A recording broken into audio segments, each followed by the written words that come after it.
No! No! No!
Oh!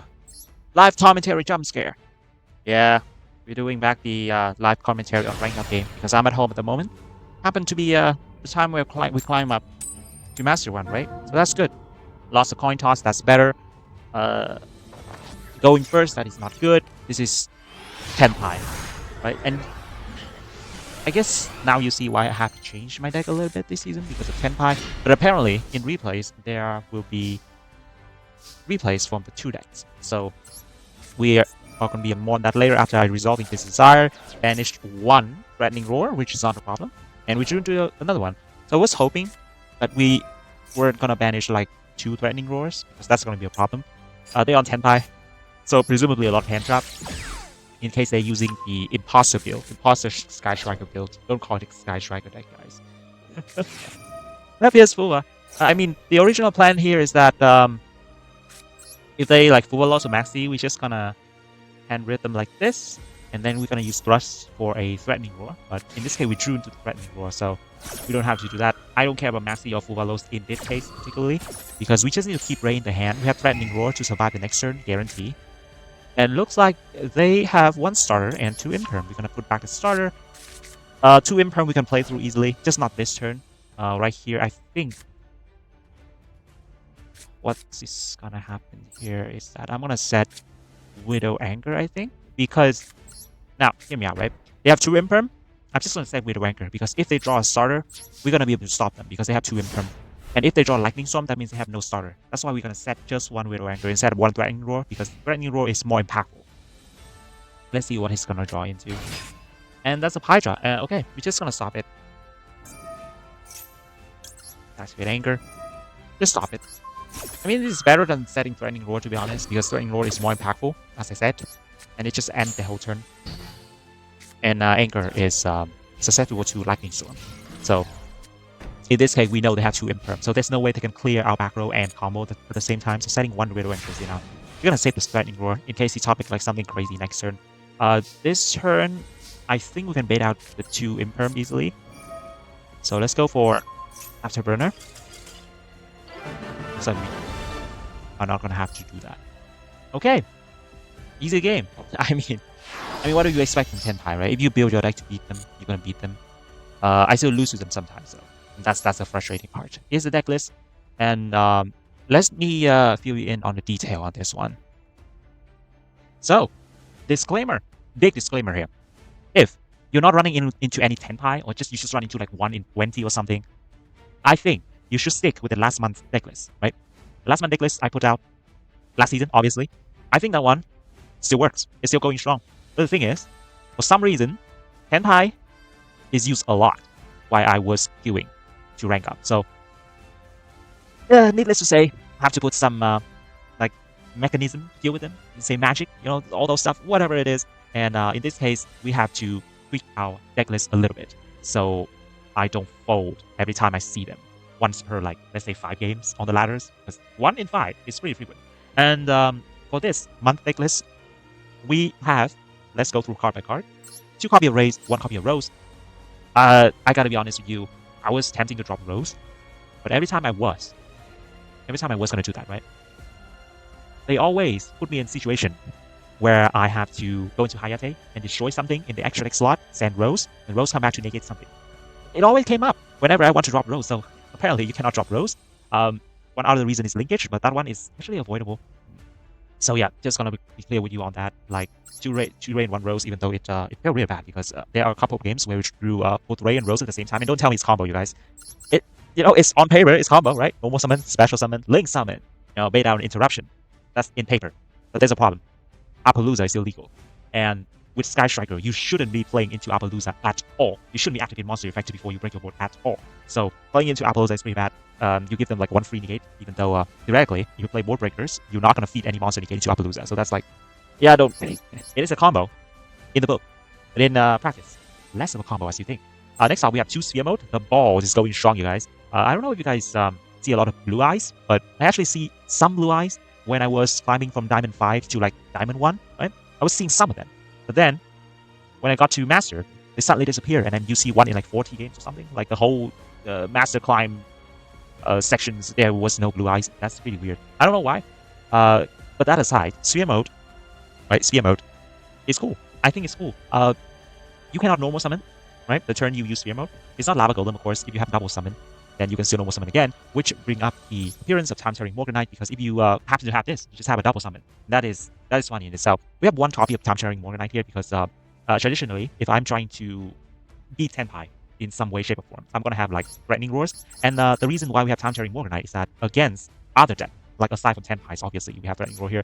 From other decks, if you don't draw the board breaker necessarily, and you have like Morganite or threatening roar to stall them for 2 turns, for example, or like 1 turn only, then you're gonna get the card advantage back. This is delayed upside goblin in theory, but in some situation, actually there are a lot of games where I went into like turn 10 plus, turn 10 plus, actually turn 20 even, with time-tearing Morganite active, and like the threatening roar helped me survive through a couple of turns, and it actually managed to turn things around, because if you give it 2 turns, it's going to turn to Pot of Greed, and if you give 1 turn, it's just upside goblin, but that's more than enough. And that's just the idea behind this card, because if you check back to our deck list, specifically in the meta with Tenpai tier 0, well, not tier 0, it's like tier 1, but Tenpai was the most common deck at the time, and we were running a lot of time-sharing Morganite, and that was perfect for the deck at the time. But I just don't think running more would be great for this one, because it's not just only Tenpai, right? It's just like Snake Eye, Fiendsmith, Azamina, White Forest, and all other decks like Blue Eyes, maybe.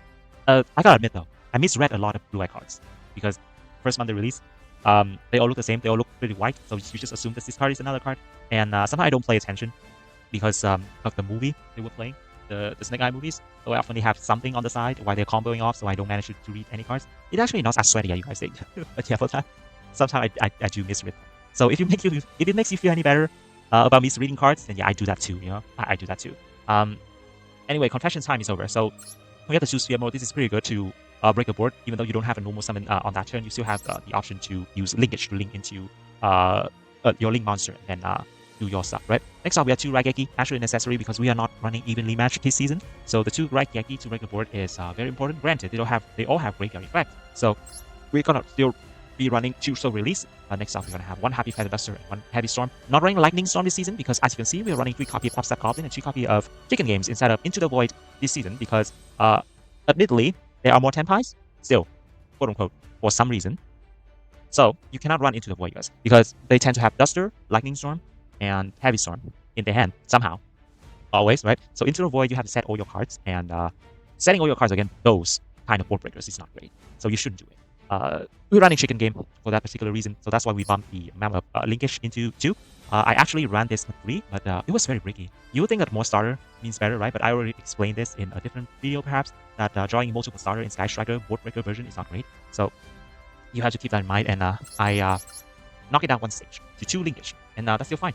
Next up, we have Auto Desire, very controversial card here. If your luck is not great, this card, you shouldn't run it, but I just think the value is too great sometimes, and depends on the matchup. For example, I have games against Stall, but I would not activate Auto Desire at all, because I know my answer is in my deck with Duster and Heavy Storm. If I happen to banish those cards, it's going to be a problem. The only way I lose to Stall is that I use Desire to banish both my Duster and Heavy Storm. And don't say Solemn Judgment, because I need to draw like 3 of them. So we do have the way to have multi-roll in the hand to successfully resolve Heavy Storm and Lightning Storm without them interfering. So they have to Solemn Judgment the multi-roll, which is kind of insane. It's kind of insane, and then we can add back with Kagari as well. So it's very insane. So keep in mind that depends on the matchup. You might not want to activate Auto Desire, and also depends on the game stage as well. If you see like it's a grindy game, and then you are going to have the advantage no matter what, then activating Desire is not actually necessary. It's going to lose you game actually. So it's kind of annoying in that kind of department, but most of the time you need this to fill your hand with 2 more cards, and find the right thing to deal with the board. So next up, we have the engine part. 3 engage, 1 afterburner, and 3 Wither Anchors alongside 1 Shark Cannon and 2 linkage. We are not running Hornet Drones this season. You know, I don't need more starter. If I need more starter, I would play more linkage at the moment for this deck, particularly because of Chicken Game. Because we need way to send it to the graveyard. We have actually many ways. This is one in the extra deck. We have this, which is searchable, which is this is linkage, and it's actually easier than you think to get rid of a Chicken Game. So that's the problem, right? That's the problem. So next up, we have the 3 Triple Attack Talent and 3 Triple Attack Thrust. Always run this at 3 for me, personally. I'll explain it somewhere down the line. I can't really explain it in every video though. So yeah, you better believe I have a reason to run 3 of each. I'm not running 3 Thrust, 1 Talent, that's rough. No. The 1 copy of Countering Morganite came up more frequent than you think, but not as more common as you expected. We also have the 2 Called By, and finally 2 Threatening Roars. In the extra, we have Typhon, 3 Kagari, 3 Shizuku, 3 Hayate, 1 Kana, 1 Zeke, 1 Dark, and 1 SP, and finally 1 Access Talker. I actually had Engage Zero, right? I actually had Engage Zero instead of Access Code, and also another Zeke instead of, Zeke or Camellia instead of Dark here, because I don't feel like I went into this quite enough with this build particularly, because we resolve a lot of linkage more than normal because of the chicken game. So going into these two is a luxury. So I did run this to test it at 1. It came up actually a couple times, which is more than I expected. I did expect it to come up like nothing at all, nada. But it actually came out a couple times when I used Pot of Desire to banish my Rose. So this, being a light monster, still counts for linkage to buff your attack. So in case I banish my Rose, I can still OTK with linkage. And that's actually what came up for me, not because of the Raigeki effect, which actually did come up also one time. I don't know if it's gonna be a replay or not, but try this out. I still don't think it's a good enough card. I think it's kind of meh, but you know, you could use it. I'm not opposed to it. And feel like in this type of list, you're gonna need a lot of grindy aspect to it, because naturally you have the freaking Threatening Roar and Warbreaker. You don't have any blowout card like Evenly Matched, for example, here last season. So it's gonna be really hard to keep the advantage growing as you go through turn by turn. And I do think this deck list is harder to pilot than the last deck list. That's why I recommend you use that last month deck list if you don't see a lot of Tenpai, right? That is if, right? Because I know people run into different things on the ladder. Not everyone is the same, like the time zone and all that stuff. Maybe in my time zone they use Tenpai more, and maybe in your time zone they're not going to use Tenpai at all. Who knows? Who knows? So keep that in mind. With these extra deck, I fill you in with 3 copy of Shizuku and 3 copy of Hayate, namely just because they are names, right? Not every time you resolve Shizuku more than 3 times per game. So normally you just need 2, but in this build, I actually is very careful. I actually am very careful about bringing in my Link monster to burn them. To burn them through 1 by 1, because there are a lot of games, as I said, turned out to be like 10+ game. So yeah, that's the premise of the deck. I'm actually going to show you one extra replays, because while I was editing, I think that replay was very long. It was too long, in fact, that having the text to explain things simply is not enough. It's just simply not enough, because there are a lot of things going on. And let me switch into that replay real quick. Alright, so here come the replays. And you can see that they are Fiendsmith comboing, so we're gonna talk to it. So with this kind of hand, you have Upstart, you have Super Attack Plus, you have 2 starter, which is not ideal by the way. You could say that linkage is dodging effect failure, but I would rather that not happen, to be honest. So I would rather this to be like a Talon or like a Raigeki, or if you play like the Warbreaker version, it should be like Lightning Storm, Evenly Match, all that stuff. Which is, Lightning Storm is a card that we have to drop because of chicken games, and also Evenly Match. Evenly Match is just not good in chicken game. So while my opponent comboing here, we have the Threatening Roar in our hand, which is already not ideal, because we are playing against Fiendsmith Snake Knight, and it's not Tenpai. So this is not ideal, but it's actually not the worst thing. So let's skip to the time when my opponents are done with combo.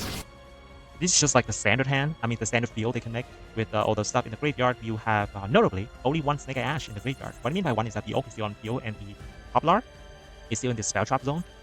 So presumably, he's going to summon Masquerena and link off with the Oak or the Flamberge. But in this case, if they link off with the Flamberge, they're going to have like only 1 fire in the graveyard, which I think they're going to use Link Kuribo to tribute it off and then link this off and then summon 2. But right now, the field is a little tight, so doing that is going to be a little clunky. But let's see how it goes. We are going to draw into another card with Triple Attack Talent, exactly what we needed. This hand, during this turn, you actually are playing with just 5 cards because of the Threatening Roars, right? So first off, we're going to activate Sat Goblin to draw into another extra Threatening Roar. Okay, see. This is where the things in my head turned around, right? We drew into 2 Threatening Roars, so we had to change this approach. My goal initially was to break this board wide open, right? And then set up for some sort of interruption. But with this hand, I don't think we can do that. So my goal is just to destroy like all the negates, and then next turn we're gonna Threatening Roar, and we're gonna bias like 2 turns with 2 Threatening Roars. Like the goal this turn is to get rid of the Desiree, get rid of this Desiree here, and get rid of the follow-up somehow. Depends on what we draw into with the tactic or the plus here. So we're gonna go ahead and normal summon Ray because there's nothing to do. They're not activating any monster effect yet. So we have to start with Ray, which is not ideal. This is why I say the start with 2 starters is not great, because this doesn't bait out any negate. This doesn't do anything. 1 Ray is just enough. Imagine this is like Dark Hole, Ragged Hero and stuff, right? And of course, you could imagine this 2 Threatening Roar being something else. And, blame Tenpai Dragon. I hate that. You just have to blame them, because we are running the 2 Threatening Roar right here. We're gonna normal summon Ray. They're gonna use a field spell to bring out the IP Masquerena and just link it off with the Snake IO immediately to put 2 Fire Monster in the graveyard. And in this case, we're gonna have to tribute Ray here. If you're wondering why they didn't negate with the Appaloosa, it's because they was waiting. They was waiting for us to summon a monster, so they can bring out the Promethean Princess for free, right? Now, once we activate the Ray in the graveyard, they're going to negate your Appaloosa. This way they get the Promethean Princess. But I don't necessarily think that's a good thing for them, personally, because they miss out on a Flamberge effect. But actually, the field is quite full at that time, so I'm not sure what the sequencing here has to be correct for them. I guess they shouldn't bring back one of the body for the last turn. But that's still fine by them. I mean, they still have a lot of resources. We're going to use Triple Tactic Talent here to attempt to draw into 2 cards, and then the Desiree is going to attempt to negate the Triple Tactic Talent. And now we have the linkage to use to chain into the Desiree effect to send away the Triple Tactic Talent so that he cannot negate the talent anymore. You could say that, you said the linkage is not good to draw alongside another starter, but in this case, it sent away the talent, so it's good, right? I mean, if it's not linkage, it's going to be something that guaranteed baiting another negate, right? It's not ideal, but it works somehow. If it's like, you imagine it's a Forbidden Droplet or something, it's going to do the same thing. So it's not necessarily necessary here. So just bear me on this one, right? So you're going to tribute the Sylvia to negate the linkage, and now we are in the clear, right? We're in the clear. And my one problem here is that we still haven't been able to deal with the Red Desiree, because remember our initial game plan is to remove all the Omni Negate and then survive 2 more turns with Threatening Roars. And yeah, in this case, we're going to activate Plus to go into Talent, and then we're going to grab Linkage because we already normal summon, and the only card that could have us here is the Linkage because we don't have the Hornet Drones. So yeah, we just have to go with the Linkage right here. And then, now we're drawn to Morganite, we're going to Morganite, we're going to use Linkage to link into Kagari and then grab back the Engage for more draw power, actually. So first off, we have to go into the Kana. I mean, I picked Kana because, she's usually your make-round play. And also, we already used already used Hayate during this turn and called by Promethean Princess. So it's good that you have a spare Kana here. Imagine you have to spend like a Kagari or a Shizuku to destroy the Appaloosa there, by the way. Would be devastating, right? We are heading into a grind game already officially because of Time Turning Morganite. So in this game state, we just have to clench our fist and hope we can survive a bunch of turns. And that's going to be our mission right now. Although, the Omni Negate on Desiree is going to be very annoying. Right here, we're going to go into Kagari, and I'm going to plant back the Engage, and got stopped by Fake Veiler. So it looks like here that we only have the Threatening Roars to survive. And this is a very funny part about this build, because I was trying to get rid of the Desiree the whole time. I didn't manage to do it, right? But the fact that we drew 2 Threatening Roars is not the best, but it works because they can only negate 1. And this is we are game on. We're gonna go into Shizuku. We're gonna set 2 Threatening Roars. We're gonna add something for the next turn. They're gonna use SB Little Knight to banish Shizuku. And then our Ray is gonna come back. You know why they did it? It's not dumb on their part, because they want to do this to turn off like your potential Widow Anchor or Shark Cannon in the back row, right? Because if you do this, the Shizuku is gonna return to the field in the main monster zone, and that's gonna block out all your Sky Striker spell. So it's pretty smart of them, But now, the Halo Azamina in the graveyard activate. This is gonna put back the Sylvia, right? Put back the Sylvia. But the neat part about this is that they currently don't have a Sinful Spoil card to send with Hallowed. So we were gonna be able to get away with only 1 Omni Negate. So the 2 Threatening Roars here, 1 is gonna be negated. And also, it's worth noting that in the graveyard they have the original Sinful Spoil, but all their level 1 monster, Fire Monster, which is Oak, Ash, and then Tobnar are all here. So this is not activatable. We don't have to worry about that. Also, Ray didn't come back last time, by the way, because we did use that effect for the Promethean Princess Pop to bait out the, not like bait, we got negate Appaloosa. So yeah, kind of forgot about that. They're gonna go into Flamberge, push the Shizuku in the back row, and this is enough damage already. This is 1600, 27, 3000 is 10,000, right? If these are Widow Anchors, they can negate 1, and like 2 Widow Anchors, they can they're not winning, but they're certainly not losing. So this is good for them. We're gonna activate Threatening Roar at the start of battle phase, and it's worth noting that we are both low on time here. I have a feeling because they were just gonna summon Flamberge and then push Shizuku back to the back row, and they're just gonna attack.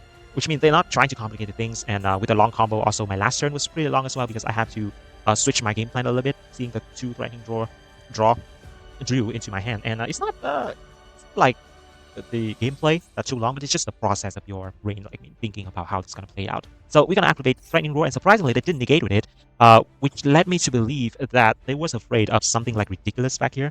I mean, if I was in their shoes, I would also be kind of cautious. It's not like they are doing misplay or anything. I think it's just in that situation, if you're going for the game shot and then opponent flip up a Threatening Roar, if you negate it, what if this silly card right here, and I mean, you already negated once, right? You only have 1 negate. What if this card is drowning Mirror Force, right? Just imagine that. They're gonna look like a buffoon if it's a drowning Mirror Force. So I kind of get where they're coming from, not negating Threatening Roar, although I might just have YOLO it, to be honest, but like, yeah, I get what they're coming from, where they're coming from. So yeah, didn't negate Threatening Roar, they saved the negates. I mean, that's fine. We're gonna draw 2 during next draw phase. We're gonna Morganite, drew into Rose, and then the Afterburner. We're gonna normal summon to Rose, they're gonna special summon Poplar with no effect because they out a spell to add. We're gonna go into Shizuku. I went to Shizuku here to punch over the SP Little Knight. So it didn't bother me anymore. And unfortunately, they have an effective failure. If you want to, I mean, naturally we have only 1500 attack with all the Sky Striker link, right?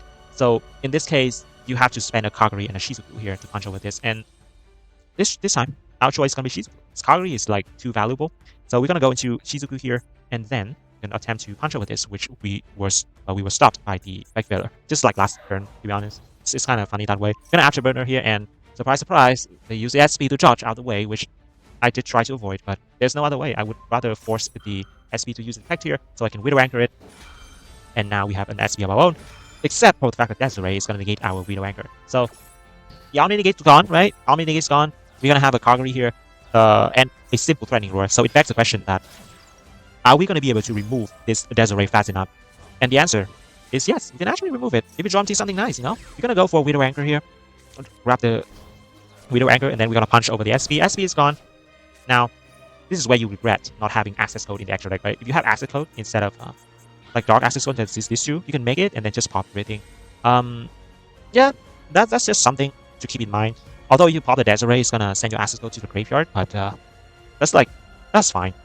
We actually were gonna be able to win faster here with the access code in the extra deck. But unfortunately, we don't have that, so we have to steal the Promethean Princess. We go into SP Little Knight, banish the sequence so that they can't negate with Desiree anymore. It negates up to the number of link monster rating. So yeah, you know, no more Omni Negate. So we have Threatening Roar, and then we're gonna activate Soul Release to banish all their life saving in the graveyard. Let's just leave the original Sinful Spoil here because we know they don't have it anymore. So this is gonna come back, and these gonna come back. They push the battle phase to force the SP. We're gonna activate another Threatening Roar, and this is where I feel like we're gonna win this game because we have the Time Tearing Morganite active. We managed to saw 2 turns with Threatening Roars because they didn't negate one of them. And frankly, to be honest, I don't think it's that big of a deal. We got negated there. And next up, we're gonna go into Hida, have a Fiendsmith here, put back the Flamberge, but Flamberge is like, it's not a problem at this point. It cannot revive to level 1 fire anymore thanks to Soul Release, but it can still push stuff back into the back row, which is annoying. We drew into Duster for the next draw phase. We're gonna go for it and sweep the Divine Temple, which is the more dangerous card of the two here. Destroy the Hida, bring back Rose, punch once more, and this is where we take over the game, right? In the course of like 3 turns with Time Tearing Morganite draw, that we were able to turn it around, and the Threatening Roar contribute like, you know, it actually contributes a lot for a card that's not supposed to be in our hand in this matchup, right? So yeah, it's not too shabby. I'm not mad about it. I shouldn't be. So in this case, I decided that keeping this on the field is actually very annoying for them. I don't need to clear this. I mean, I do have a way to clear these, and then you use Engage, right? I do have ways to clear these, to use Engage, but I just thought, having 3 of these on the field is actually harder for them to deal with. You know why? Because look at the extra deck. They only have 6 cards, and God knows how many cards that can deal with these are there. And if you look at the Banish pile, you know, if Fiendsmith Fusion Engine is gone, they don't have anything else. Hida is here, Promethean Princess is banished, the SP Little Knight is also here, and the Azamina is not accessible at the moment. So what am I worrying about, right? Why do I need to force the Engage activation? I just need to live, because my Morganite is active. So in turns, they bring back the Fiendsmith River, which I did manage with SP Little Knight, because they are attempting to pop something, and that actually triggered that Super Attack Talent, which you use to draw 2 cards out of desperation. Send the Bonfire to the graveyard, which has no target left, to summon the Diabellstar, and then now they have Deception of Sinful Spoil. Now they can summon Hollows. They can use Hollow to summon the Murcielago, and this. Unfortunately for you, my friend, my attack is kind of big. I mean, it is 1000 here, but Kagari, you know, she's kind of big, and that's your problem, isn't it? So they're gonna add that one, which is irrelevant at the moment. Punch over Shizuku, bring back Rei. I mean, just bring back for fun because it doesn't do anything here. And now, actually, they cannot punch through the Kagari. I mean, that's my initial thought, right? They have little ways to deal with these guys on the field. So it's gonna be a rough future for them up ahead. And now they're gonna use Hollow again to summon out the Sylvia, which does nothing. I mean, you could negate, but look at my attack, right? 2700, look at my attack. I mean, what am I worrying about? I drew into 2 engage, Triple Attack Talent, and then Triple Attack Thrust. So in this case, we're just gonna trigger the Sylvia intentionally, because we have both Talent and Tactics in our hand. And at this point, I think you could tell where we are going with this. That's Ash Blossom, which is actually nothing. We're going to use Engage, add a Widow Anchor, and then we're going to steal with Talent, and then steal with Anchor, and punch for game. So yeah, that was a pretty nice game to showcase what this deck can do, even though sometimes the hand is not optimal with the double threatening roars. But if you can make use of it and use the grind game aspect to play it in your favor, you could actually win some games, right? And yeah, sometimes it's just be like that. Sometimes you cannot do anything. It just be like that sometimes. And we modified our deck for Tenpai this season, and I do think the last month decklist is still better against this type of deck like Beansmith, Azamina, White Forest, all that stuff. So that's why in the replays you're gonna see some replays from that deck still, because I did use it from Master 2 to Master 4 to Master 2 because of the Tenpai being gone for no reason. I mean, I was seeing like 1 Tenpai per 5 games, and then suddenly during that part of the section, like from Master 4 to Master 2, they just suddenly disappear, and then they come back in Master 2. they just suddenly come back, you know. Oh, hey, hello, you just got promoted to Master 2, right? Let me greet you with like 2 Tenpais in a row, and then after you win 2 games, they're gonna be another Tenpais, and you're not gonna be able to rank up with the decklist from last month because it was not equipped to deal with Tenpai. So I have to switch back to the thing that could be Tenpai. So yeah, that's my story. We're just gonna go back to the decklist. Now I've been yapping for quite a while now. You can look at this for the last time. You know, March 2025, this year, our decklist. I'm not sure what in store for us the next month, but this month, Blue Eyes impact, I don't think it's that big. But you just need to get the hang of the matchup for quite a while. If you play against them a lot, and you should know how to deal with them now. And yeah, I'm not keeping you guys hostage for any more times. My English actually crumbled there. I'm sorry about that. And yeah, have a good day. Thank you for watching, and I will see you next month? Question mark? Because I do have something planned for this month because I'm kind of free this month. We'll see about that. Yeah, thank you for watching.